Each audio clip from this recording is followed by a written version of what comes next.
So I'm going to do a quick video today just to talk through the lineup building process around game week 351. One of the first things to mention, and has a huge bearing on my selection this week.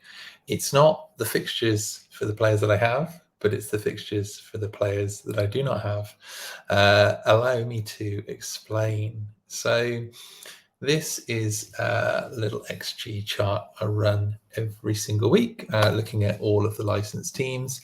And what terrifies me here is Ajax, Celtic, and Zenit all have the most favourable of fixtures. It's a good chance that they all win by multiple goals this weekend. And I think a big part of selection is making a call on where you are strong, where you are not strong.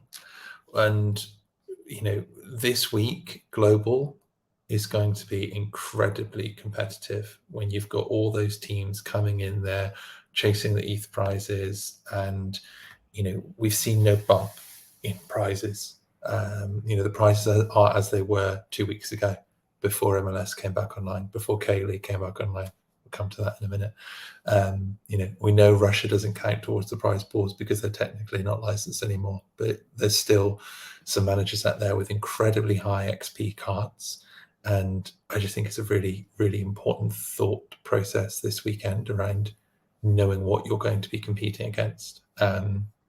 Anyway, without further ado, let's get into where I am looking. And for me, one of the priority lineups for me is All-Star Rare.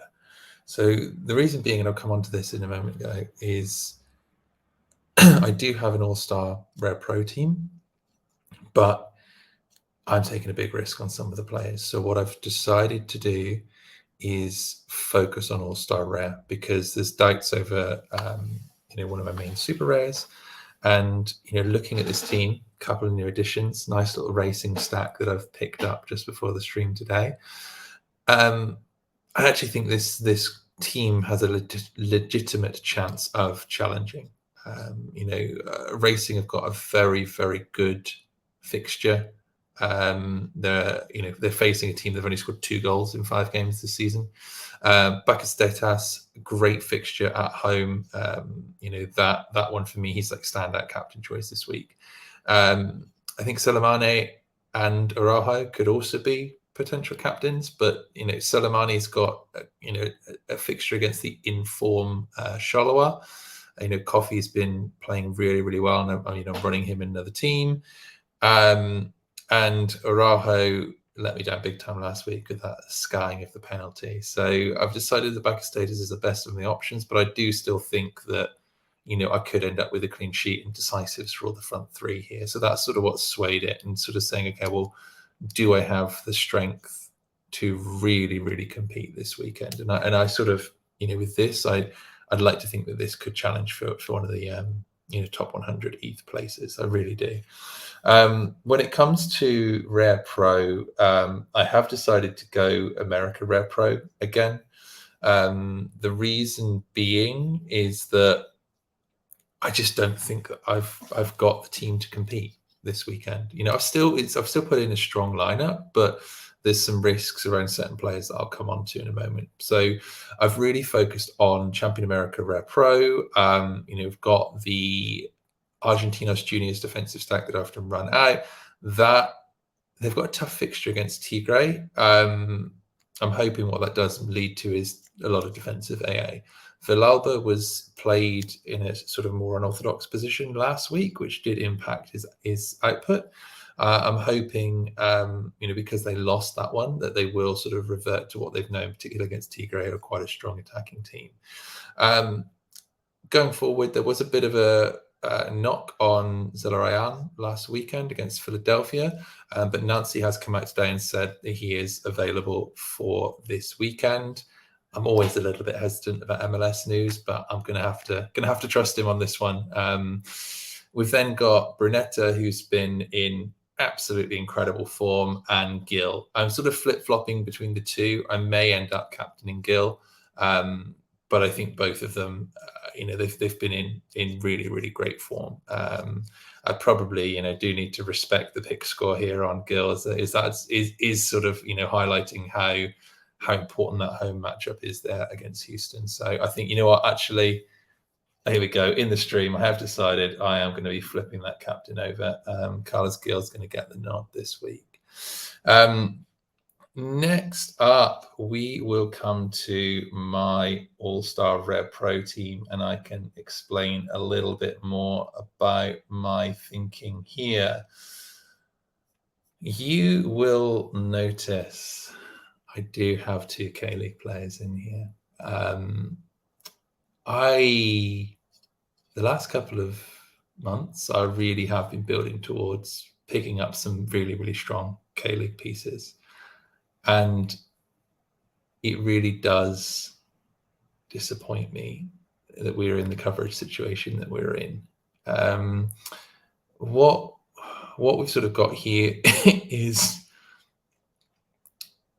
a risk that these players might not get AA, which is a real challenge. I'm sort of debating back and forth around, Cecchini has a better fixture than Soleimani this weekend. I am sort of flip-flopping between, do I put Cecchini in my All-Star Red Pro? The reason I would choose to make that decision is Cecchini plays on Saturday. And we didn't have any issues with the Saturday games last week. It was the issues with the Sunday games. So I could still run Cecchini in my All-Star Rare and really make that, the strongest lineup that I've got this week. But there's sort of some debate on there. There's still an element of risk around that. Does the situation change? Do we just see AA not sent through at all? We're kind of in a weird situation there, and Opta aren't giving Sorare any real insight or guidelines on it. They just appear to be, Opta are burying their head in the sand and just sort of not committing to anything either way. I have put Junimano in here because I just think that he's a risk worth taking. This fixture is just incredible. I do expect him to be grabbing a decisive in this, which would sort of mitigate any risk of him not getting AA. But only the big one is Mamana. Mamana has been back in training this week, and there's some debate around whether he starts against Lannis at the weekend or not. The way I've looked at this is I've kind of gathered my risks into one lineup, and it is truly boom or bust. The reason I've done that is because if we look at all the other lineups I've played, I don't really want to prioritize All-Star Rare over America for the reasons I mentioned earlier around sort of Zenit and Celtic and Ajax all having incredible fixtures. And if I take out the players with risk here, let's just look, right, as an example. If we go to Mamana and we would go to my filters and we say, we all only want to see super rares, right? What have I got to replace Mamana? Villalba, I'm not splitting that stack up. That's running in America. I've got Jesper Darland. I've got Santini. I've got Long. I really am lacking depth in super rare defenders. So for me, it's about, this lineup could be dead anyway, but if I gather the risks in and I do get lucky, then it might compete. The reality for me is that if I were to go to my replacements, I know I'm not going to compete. So I'd rather take the risk and, hope, just purely because of the options that I've got. Like, I've either got, I'm just going through the motions and submitting a lineup that I know is not going to win, or I've got a chance of win if fortune falls within my favor. So that's, the sort of logic that I've gone with here. I did originally have Becca status in this team when I was a little bit more confident on Mamana starting, but the way it is now, I've sort of decided, actually it's not worth me risking Becca status because I think he can be captain material in the primary team. We've got James Ward-Prowse here. Let me down big time last week, but home fixture, against Leicester.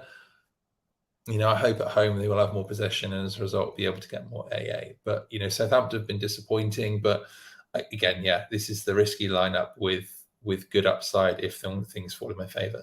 I'm not expecting things to fall in my favor, I'll be honest, but it's allowed me to play another lineup that has an outside chance if things go well. The lineup that I am a lot happier about is my under 23 Rare Pro team.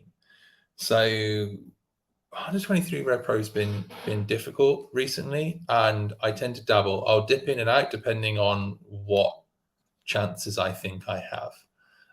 If we go through this and have a quick look, Van der Voort away against Sint-Truiden. Like Sint-Truiden haven't scored in ages. Like really, like they've been incredibly poor in front of goal. So undoubtedly, this will be the game they score 3. CK managed to get 70 points last week with 2 goals conceded. This guy is on fire. He's playing at right wing back at Cercle Bruges. He plays, he's playing every minute for them. He's taking set pieces. And this weekend, he's playing against Sirang, who are absolutely atrocious. He got 70 points last week without a clean sheet, with 2 goals conceded, and without a decisive. This is the kind of week that I could see CK going for 100, purely because he's against Sirang. He's taking all the sets. There's a really, really good chance that he could grab a decisive here. Next up is Enzo Lefebvre. Needs no introduction. He was a little bit disappointing last week. Played out of position against Auxerre. I personally like him when he sits a bit deeper. They sort of had him in the 10 role last week. He wasn't on the ball as much. He didn't get as many defensive actions. I think against Lyon, you'd expect him to be far more involved. You'd expect him to get a lot more defensive actions. I think that will impact his AA. Yari Vasharin, his AA as well recently has been really good. Ghent away is a really tough fixture, but I just think a lot of things are going through Yari at the moment, and particularly if Andres Dreyer is out, more of the things will go through Yari. So I just think he's good for really solid AA and an outside chance of a decisive, because in truth Ghent have been a little bit inconsistent, a little bit shaky recently at the back. Up front is Mikazadze. Mikazadze I've held ever since he was playing in Belgium. He's now playing at Metz in League 2. It was sort of on the fence about who I pick here. I was thinking Jesus Ferreira. But, Dallas didn't look great last week. The thing that ultimately swung it is I couldn't really decide between Ferreira and Mikazadze based on matchup. But what did sort of sway it in Mikazadze's favour is he's sitting on this 13% bonus as well, because he's still got that season bonus there. So yeah, that was sort of what has swung it. And I honestly think that with a strong captain's performance, clean sheet from Van der Voort, I could be pushing for a prize here. Next up, I've decided to focus on Cap 240 Super Rare this week. So I have sort of been flip-flopping between 240, 270, depending on the matchups that I have and the players and sort of, where the shoe fits, basically. If I can get a good team in under 240, I will. If I could go 270, I'll do that. Last week was really disappointing. I went big on 270 and my captain Enzo Lefebvre flopped. And the truth is, in 270, if your captain flops, you're done. Like you need realistically your captain to grab a decisive and good AA to win a prize. Like that captain bonus is so OP. So looking at what I've got this week, I've decided, actually, let's go with 240. Let's try and grab some ETH, maybe more. Kofi, it's got a quite difficult fixture. Kortrijk have been scoring quite a bit recently, obviously facing the money I mentioned earlier. Darland, I'm really backing Darland to surpass his 42-point L15. He's against Sirang. Like, if they concede against Sirang, I'm going to be so disappointed, because they shouldn't be. Sirang are almost done. They're dead and buried in the league. They should be relegated fairly soon. So let's hope that does not happen. I've got Jose Paradella.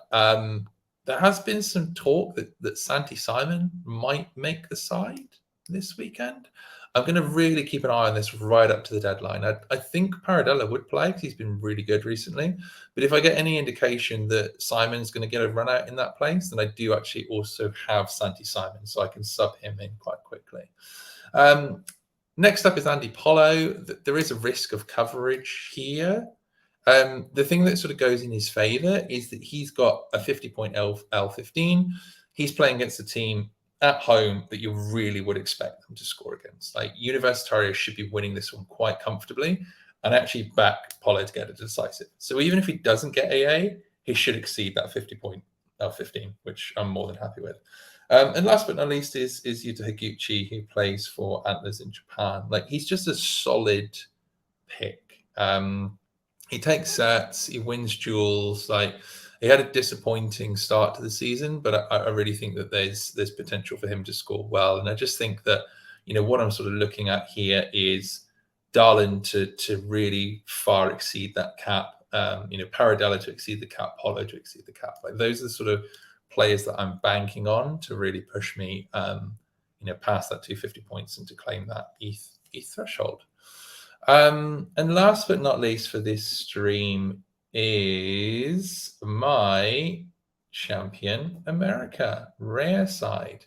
So I'm really, really looking forward to this one this week. I'm going full Red Bulls. So I've got Coronel, I've got Tolkien, I've got Christian Caceres, all are capable of really good AA. They were really unlucky last week against Orlando. Orlando, honestly, like in my opinion, have one of the most dangerous attacks in the MLS, and they did really well to restrict them. It was only a very, very lucky penalty that meant they didn't keep a clean sheet. This weekend, they're at home against Nashville. Hani Mukhtar's potentially not fully fit. He did come off the bench last week and grab a decisive. But Nashville are one of those sides that they play very well at home. They do not tend to play very well away. And I'm really quite excited about the chances of a clean sheet here this week for Red Bulls. And I think what I really like is that Christian Caceres has been playing in a pair with Frankie Amaya at the base of the midfield, and they've just been racking up defensive AA. So I'm really quite excited about this. I've got Nacho Fernandez as my captain just because he's just been an absolute AA machine recently. Lannis is a difficult fixture, but he's just been really, really impressive. And then last but not least is Jefferson Savarino, the forward card. He's away against Seattle, but the way that RSL play, they really like to play on the counter-attack, and a lot of that counter-attacking goes through Savarino. So although I think the Sounders will run out as victors in this, I do think that Savarino has a chance of grabbing a decisive. So, that's sort of where I'm at. Last but not least is I'm actually going to run a bunch. If we go to my Sorare teams, I will show you everything that I'm running this week. And the reason being is because if we go to play and we go to upcoming, what you will notice this week, and it's on every single division. So let me just go to, where is it? The All-Star Super Rare, for example. I do not expect this side to win a prize this week. But if we go to the prize pool, you will see that scoring over 100 points will get you 200 of these delightful new Sorare coins. If I get over 250, I get 400. Realistically, this is enough of an incentive because I really don't care about percentage of winning lineups. This is enough of an incentive for me, particularly with things like merchandise, XP boosts. This is enough incentive to throw in a couple of teams that I think could get to 100 points.